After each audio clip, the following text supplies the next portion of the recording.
Hello students, welcome to Excellent Tutorial.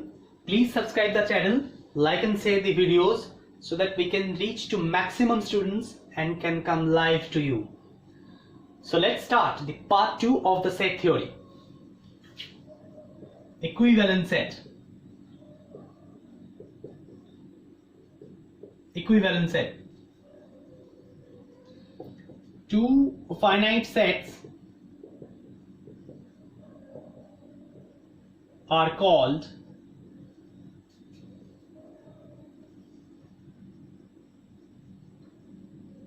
equivalent sets if they have same number of elements. Correct? अब देखो, number of elements of a set is called kernel number of a set. So let S and T be two finite sets. Okay. Now if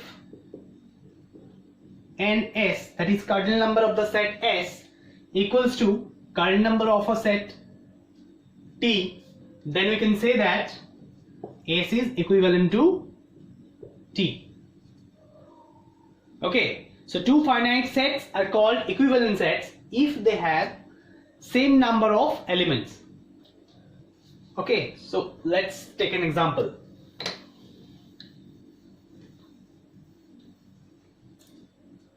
Example: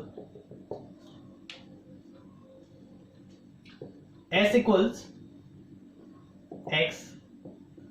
X is a vowel in the word vowel. T. X. X is a word. Sorry. X is a vowel in the word theory. Okay. Now these two sets कौन सी form में है? Rule method में है, right? तो इसको पहले हमको convert करना पड़ेगा. कौन से फॉर्म में कन्वर्ट करें? टेबुलर फॉर्म पे कन्वर्ट करें. तो यो बोलिए एस इक्वल्स टू क्या होगा? यहां पे भावल है ओ एंड ई, तो ओ एंड ई होगा. फिर कर्नल नंबर ऑफ एस क्या आएगा? 2 आएगा. नाउ टी इक्वल्स, अब बोलिए इसमें भावल कौन सा है? ई एंड ओ है. तो यहां पे कर्नल नंबर ऑफ टी क्या आएगा? अगेन 2 आएगा. Therefore, so ns is equals to nt, so we can write s is equivalent to t. Okay.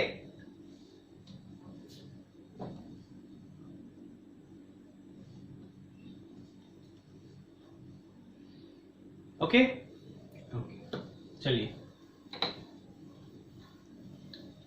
Next हम लोग आते हैं इक्वल सेट्स पे.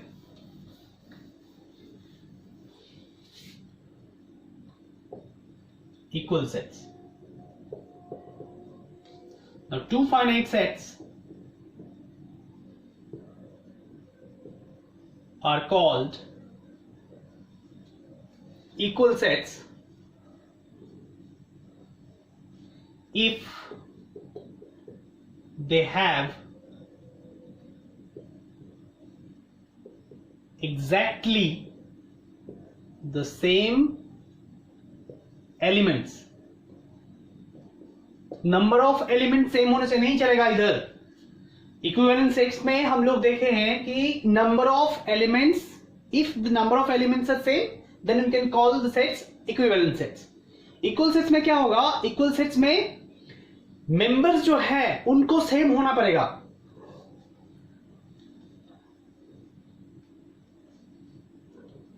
So let's take an example. S equals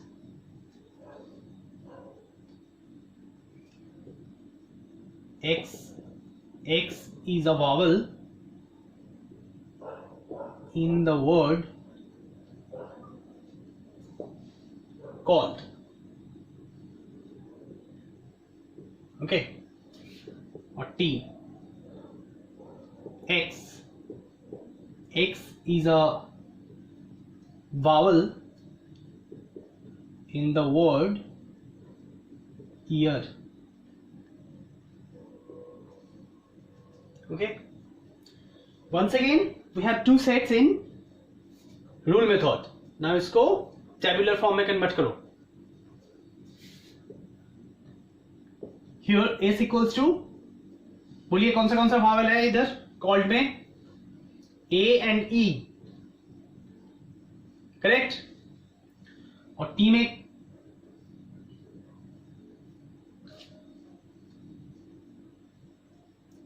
E and A.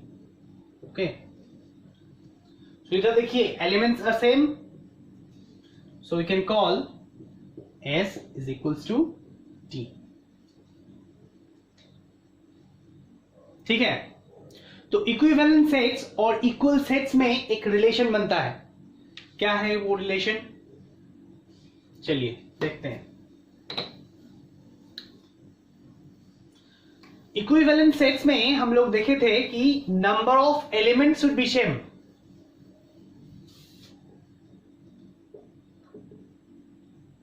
Equivalent में हम लोग क्या देखे थे कि number of elements are same, okay, or equal. और इक्वल सेट्स में हम लोग क्या देखें?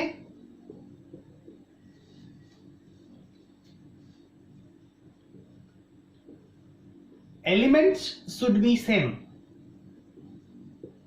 राइट? तो अगर दो सेट हुआ S and T, तो इक्विवेलेंट के हिसाब से NS इक्वल्स टू NT बनता है, राइट? और इक्वल सेट्स के हिसाब से क्या होगा?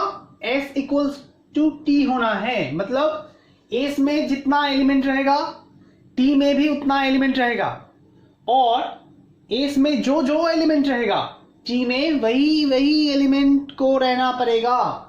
तो ही हम बोलेंगे कि S and T are equal sets. Therefore, we can say that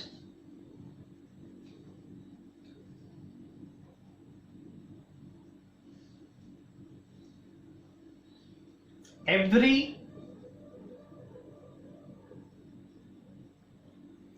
equal set is an equivalent set, but not all equivalent sets are equal sets. क्योंकि इसका एक ही पैरामीटर है, राइट? और इसका दो पैरामीटर है. क्या? NS इक्वल्स टू NT तो बनेगा ही बनेगा, क्योंकि इसका जितना मेंबर होगा इसका T का उतना ही मेंबर होगा, ठीक है? और इसका जो मेंबर होगा T का वही मेंबर होगा. लेकिन इक्विवेलेंट सेट्स में इतना कोई जबरदस्ती नहीं है कि S का जो मेंबर हो T का वही मेंबर होना चाहिए. इतना कोई जबरदस्ती नहीं है. बस इक्विवेलेंट क्या देखेगा? इक्विवेलेंट देखेगा कि मेरा नंबर सही होना चाहिए, मेरा नंबर सेम होना चाहिए, बस. तो हम बोलेंगे उसको इक्विवेलेंट सेट्स. इक्वल सेट्स क्या बोलता है? इक्वल सेट्स बोलता है कि हमको प्रिसाइजली सेम एलिमेंट्स चाहिए दोनों सेट्स में, तो ही हम बोलेंगे इसको इक्वल सेट्स. तो इक्वल सेट्स का दो पैरामीटर है, इक्विवेलेंट सेट्स का एक पैरामीटर है. तो every equal sets can be considered to be an equivalent sets, okay, but not all equivalent sets are equal sets. ठीक है, ओके. तो this imply S equals to 2, that is S equals to 2 implies S is equivalent to T. ठीक है, S equals T is equivalent implies to S equivalent to T. Okay, चलिए let's come to the next section, subset.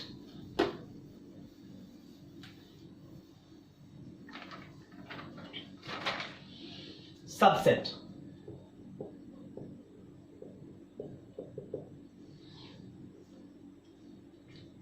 Let S and T be any two sets. Then S is called the subset of T if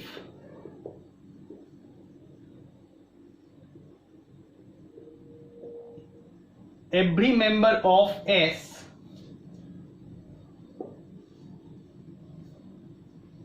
is an element of T. यानी कि S का जितना member होगा, इसका S का हर एक member T में होना चाहिए. अगर ये हो गया तो हम लोग क्या बोलेंगे, S subset T. Okay, this implies every element of S is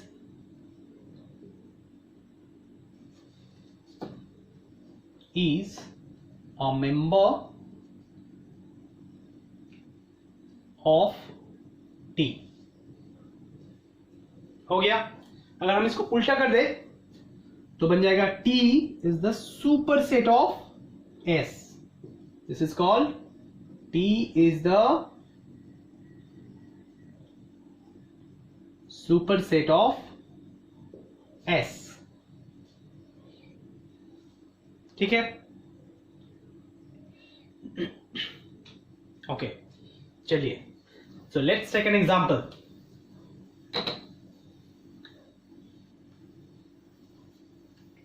Let's take an example.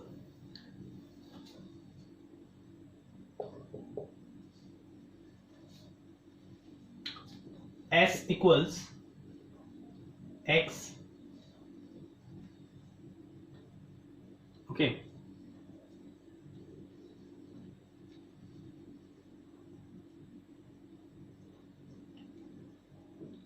X is a vowel.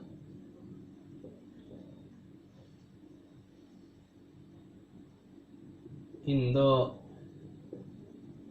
word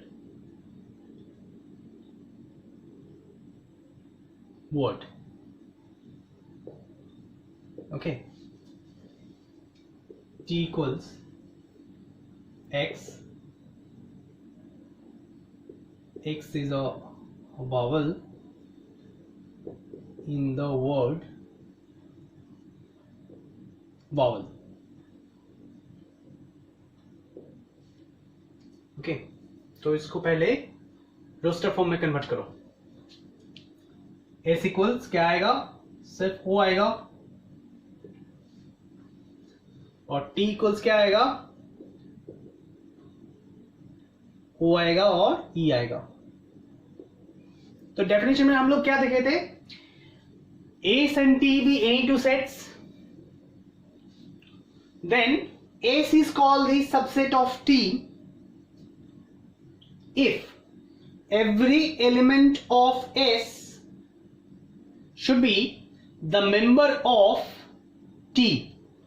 Okay, so O is contained in T, so we can say that S is the subset of T. Okay, so here S is the subset of T. Conversely, we can say that T is the superset of S. Clear है? Okay, चलिए next हम लोग आते हैं proper subset पे. Proper subset पे subset तो हमने देख लिया, अब प्रॉपर सबसेट देखते हैं क्या आएगा। ऑब्वियसली कुछ पैरामीटर्स ज्यादा होंगे, चलिए देखते हैं क्या है। Let S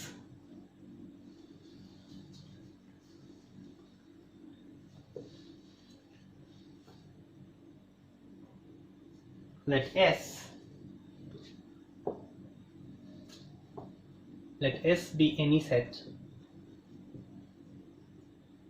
and T be any non-empty set. Okay, then S is called a proper subset of T if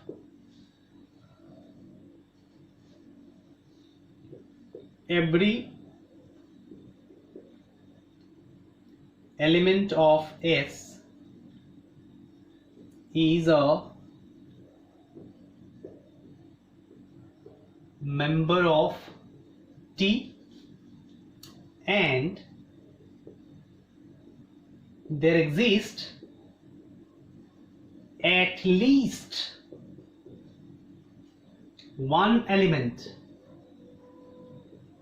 in T which is not a member of S.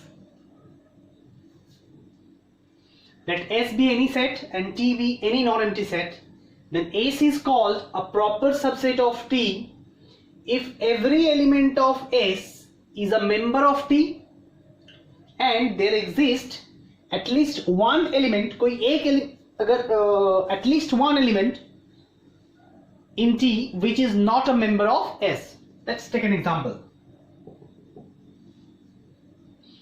Suppose S equals to X. X is a vowel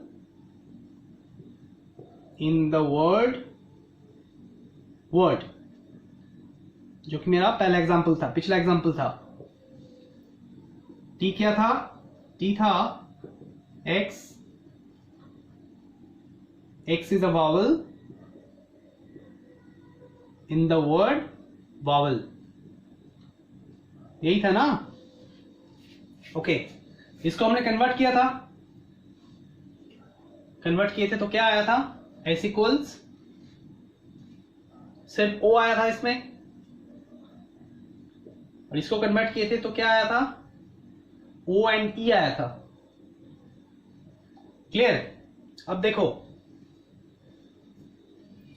S is called a proper subset of T if every element of S, S का every element यहां पे एक ही है तो O is a member of T, T का member है ये, okay ये तो T का मेंबर है, and there exists at least one element in T, T में कोई एक एलिमेंट है जो कि इधर है E which is not a member of S, E यहां पे S का मेंबर नहीं है। Clear?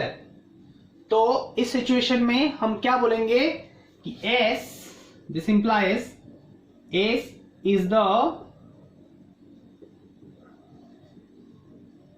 proper subset of T। समझ में आ गया बात सबको? अच्छी तरह से देखो, let S be any set and T be any non-empty set।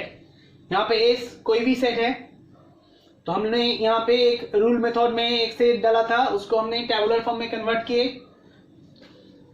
T को भी रूल मेथड में डाला था, टेबुलर फॉर्म में कन्वर्ट किए। कन्वर्ट करके हमने देखा क्या, S में भी S में O है और T में O एंड E है, तो S का मेंबर जो है O वो T में कंटेन्ड है, लेकिन T का जो है एक मेंबर है E, एटलीस्ट वन मेंबर बोला है। यहाँ पे 2 3 4 5 6 7 कोई भी नंबर हो सकता है, ठीक है। तो यहाँ पे है E जो कि S में कंटेन्ड नहीं है, तो इस सिचुएशन में अकॉर्डिंग टू डेफिनेशन हम लोग क्या बोलेंगे, S is the proper subset of T. Clear? Everyone understood? चलिए let's go to the next section. तो प्रॉपर सबसेट आ गया हम लोगों का.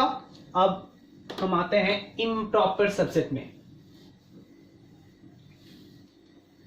प्रॉपर सबसेट में क्या हुआ, there exist at least one element in the set which is not contained in another set, right? तो अगर हर एक एलिमेंट्स दूसरे सेट के हर एक एलिमेंट से मैच करेगा तो क्या हो जाएगा, मतलब कि अगर इक्वल सेट होगा तो क्या होगा, तो वो तो इम्प्रॉपर सेट बनेगा ना. चलिए तो नेक्स्ट देखते हैं हम improper set, sorry improper subset. Improper subset, let S be any non-empty set. Okay, S be any non-empty set. Then क्या हो सकता है, S should be the subset of S, that is every set is a subset of itself and hence not proper. Correct, क्योंकि हर एक element से match करेगा. कोई भी एक एलिमेंट जो होगा, कोई भी एक एलिमेंट, एटलीस्ट वन एलिमेंट हमको अलग सा होना चाहिए, तभी हमको प्रॉपर सबसेट बनेगा. लेकिन यहां तो कोई भी एलिमेंट अलग सा नहीं है, सब कुछ सेम है. S equals to S, S subset S means S equals S, so hence not proper, so it is improper.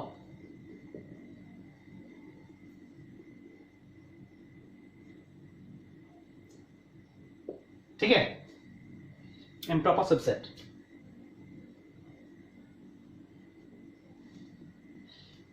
Next, number 2.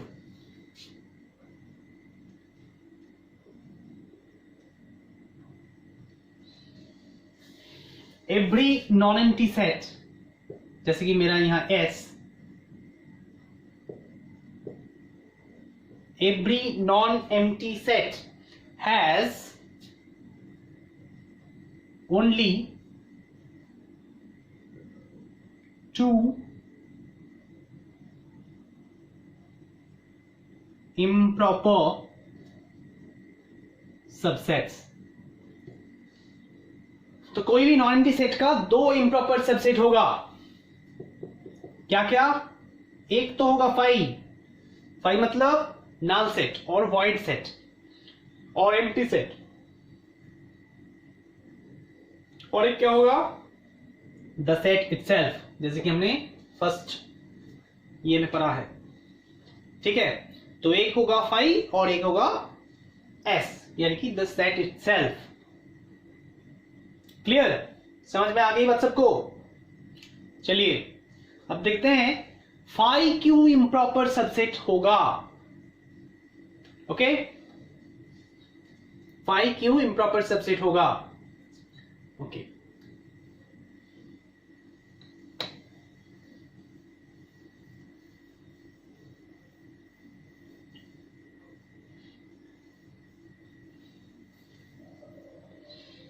now for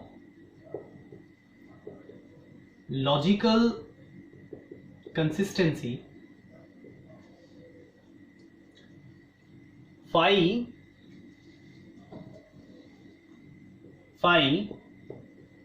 is considered to be a subset of every set. Phi is considered to be a subset of every set. हर एक set का subset phi तो होगा ही होगा. ठीक है, that's why phi is taken as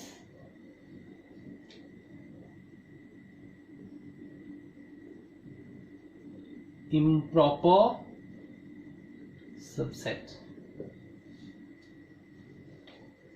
ठीक है, for logical consistency phi is considered to be a subset of every set. That's why phi is taken as improper subset. Okay, हो गया, सबने नोट डाउन कर लिया? चलिए अब नेक्स्ट सेक्शन पे।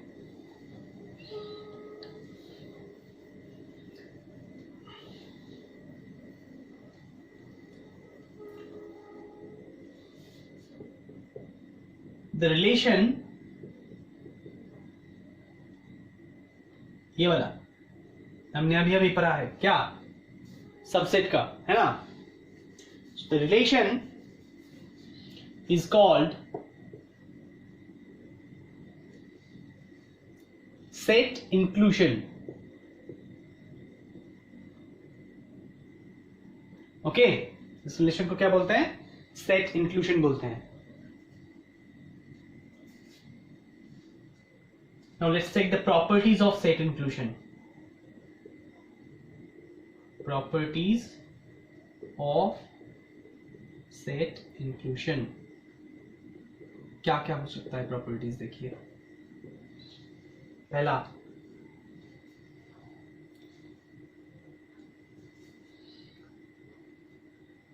हमने अभी अभी पढ़ा है, क्या पढ़ा है? Every set is the subset of itself. सो अगर हम लोग यहां पे एक सेट ले लेते हैं S, ठीक है, it should be the subset of S. Clear? It should be the subset of S. This property is called क्या? रिफ्लेक्सिविटी। क्या बोलते हैं इसको? रिफ्लेक्सिविटी बोलते हैं। नंबर 2, अगर S be the subset of T and T be the subset of S, if S be the subset of T and T be the subset of S, so this implies S equals T. So obvious, इसको हम क्या बोलेंगे? इस property को बोलेंगे anti symmetry. Anti symmetry, okay. Number 3, if S is the subset of T and T be the subset of V,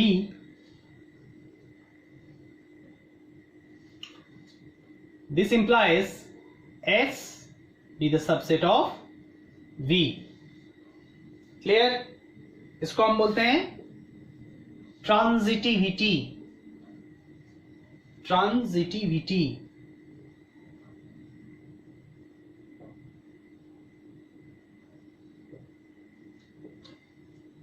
okay. So set inclusion का properties, 3 properties है। एक है रिफ्लेक्सिविटी, एक होता है एंटीसिमेट्री और एक होता है ट्रांजिटिविटी। अच्छी तरह से रिलेशन देख लो। अगर S सबसेट S हुआ तो होगा रिफ्लेक्सिविटी। अगर 2 सेट के अंदर में कंपैरिजन आया तो अगर उसमें S सबसेट T हुआ और T सबसेट S हुआ तो S इक्वल्स टू T बन जाएगा और उस प्रॉपर्टी को हम बोलेंगे एंटीसिमेट्री। और अगर 3 सेट के अंदर कंपैरिजन आया, अगर S subset T and T subset V हो गया तो हम लोग क्या बोल सकते हैं? S सबसेट V हो गया। ठीक है, तो इस प्रॉपर्टी को हम बोलेंगे ट्रांजिटिविटी। क्लियर? चलिए चलते हैं नेक्स्ट सेक्शन पे। आप लोगों का कोई भी डाउट हुआ तो आप लोग कमेंट्स बॉक्स में कमेंट करके हमको पूछ सकते हैं या फिर व्हाट्सएप पे मैसेज ड्रॉप कर सकते हैं। ठीक है, अगर किसी ने सेट थ्योरी का पार्ट 1 अभी तक नहीं देखा है तो डिस्क्रिप्शन बॉक्स में उसका लिंक दिया हुआ है, जाके चेक कर लीजिएगा। चलिए अब देखते हैं कि कोई भी एक सेट का क्या क्या सबसेट होगा और कितना सबसेट होगा। अगर आपको एक सेट दिया गया कि S इक्वल्स, आपको बोला गया कि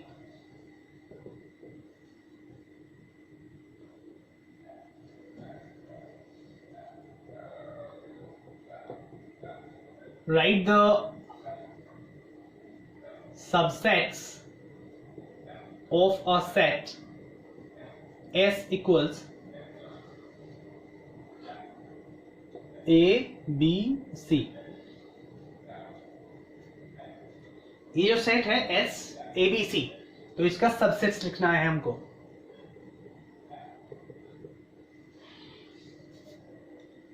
अभी अभी हम लोगों ने क्या पढ़ा, phi is the subset of every set। Okay, तो पहला सबसेट आ जाएगा phi।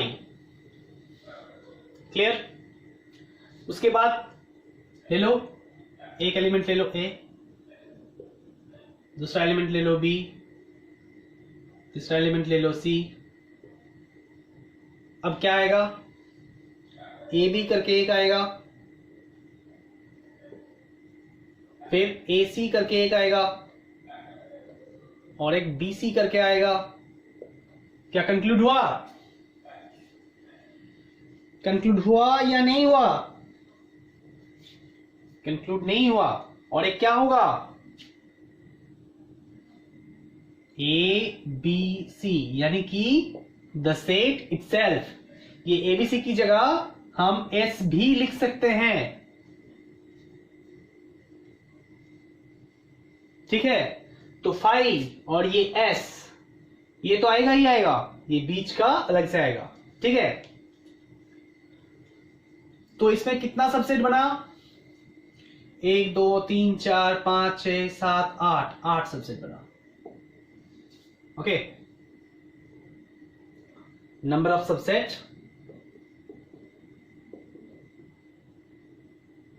कितना बना, 8।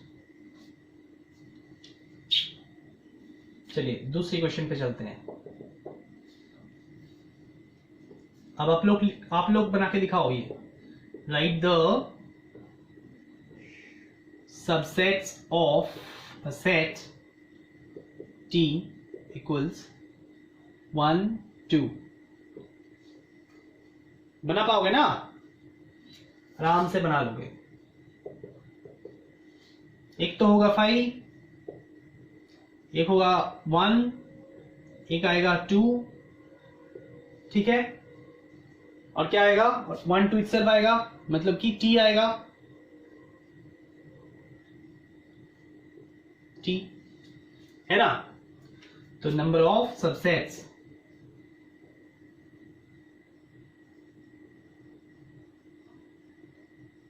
कितना आ रहा है, यहां पे 4 आ रहा है। ठीक है, तो देखिए यहां पे 3 एलिमेंट्स था, 3 एलिमेंट्स था, उसके लिए हमको सबसेट मिला क्या, 8। ठीक है, यहां पे 2 एलिमेंट्स था, सबसेट क्या मिला हमको, 4। ठीक, तो एक सेट का कितना सबसेट होगा। अब देखिए 3 एलिमेंट्स हैं, तो हम इसको ऐसे लिखें, ठीक है ना, तो आ जाएगा ना 2 to the power 3, 2 to the power 3 equals to 8। अगर इसको हम ऐसे लिखें 2 वाला, तो 2 to the power 2 यानी कि 2 स्क्वायर, ये आ गया 4। तो जितना एलिमेंट्स हैं, अगर उसको हमने 2 का एक्सपोनेंट बना दिया, यानी कि 2 का पावर बना दिया, तो आ जाएगा the number of subset of the set. ठीक है, ओके। सो कंक्लूजन क्या आया, number of subsets of a set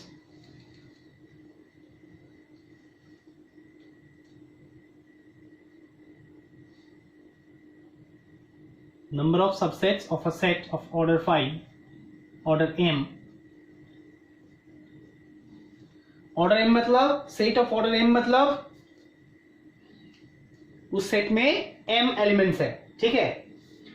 यहां पे जो सेट है s, it's of order 3, so order 2। तो अगर कोई भी सेट का ऑर्डर m हो तो उसका सबसेट कितना होगा? 2 to the power m। Okay, so number of subsets of a set of order m is equals to 2 to the power m। Clear? समझ में आ गई बात सबको? ओके, चलिए अब हम लिखते हैं पावर सेट। देखते हैं पावर सेट क्या होता है। चलिए, पावर सेट।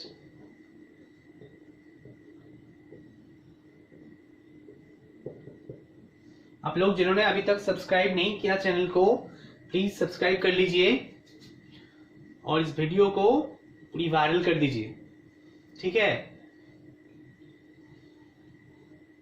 चलिए, तो पावर सेट क्या बनेगा? The set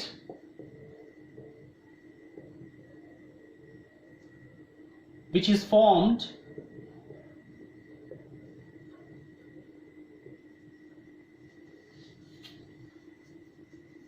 by all subsets of a set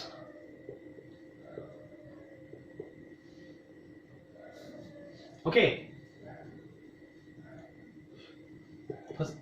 given set, the set which is formed by all subsets of a given set is called the power set of the given set।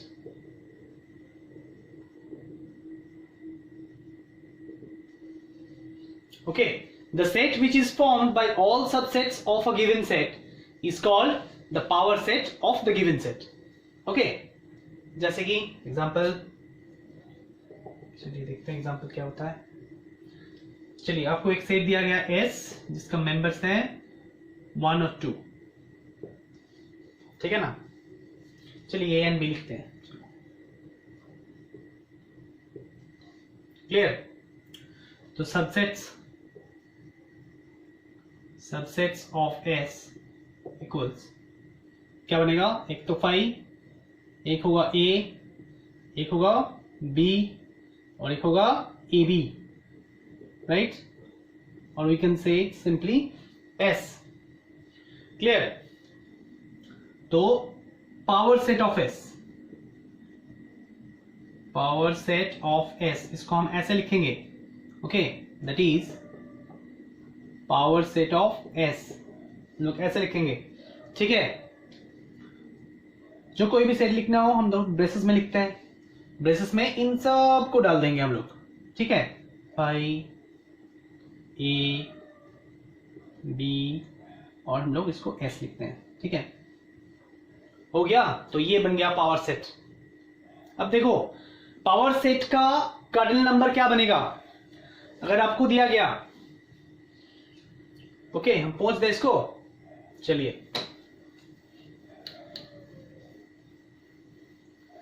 अगर ऐसा कुछ दिया गया, find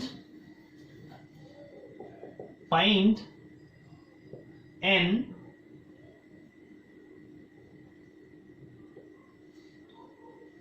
PS when S equals to X is consonant in the word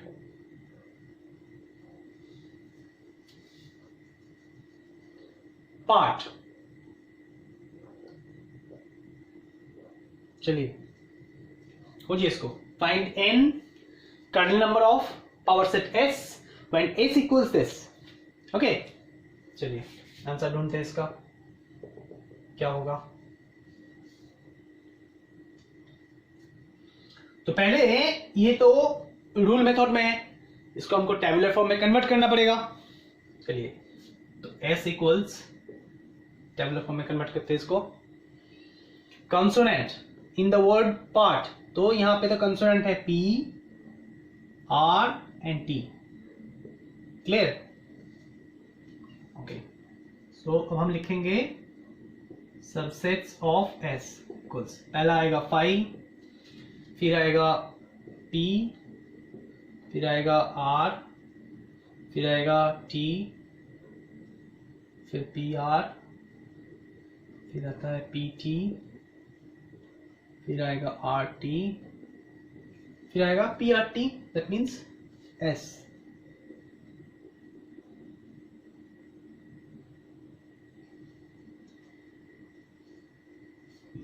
Okay, so power set of S equals phi P R T PR PT RT and S. Okay, kernel number. Now kernel number of PS क्या करना है, simply इसको count करना है कितना है ना. 1 2 3 4 5 6 7 8, 8 बन गया. ठीक है, अब फिर से रिलेशन देखो इसका. 3 एलिमेंट था, उसके लिए पावर सेट का कर्नल नंबर हुआ 8. ठीक ना, मतलब 2 to the power 3. मतलब क्या है, एक सेट का जितना सबसेट बनेगा, एक सेट का जितना सबसेट बनेगा, cardinal number of the power set of that set should be number of subsets of the given set. Okay, तो सबसेट ऑफ S कितना सबसेट था, 8 सबसेट था. राइट, तो पावर सेट का क्या हुआ, कर्नल नंबर, पावर सेट का क्या हुआ, पावर सेट का कर्नल नंबर क्या बना, 8 बना. राइट, तो अगर एक सेट का ऑर्डर हुआ, मान लीजिए ऑर्डर हुआ M की N, कोई भी ऑर्डर हुआ,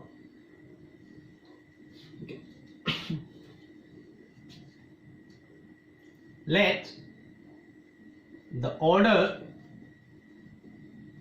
of a set is M. Okay, then order of a set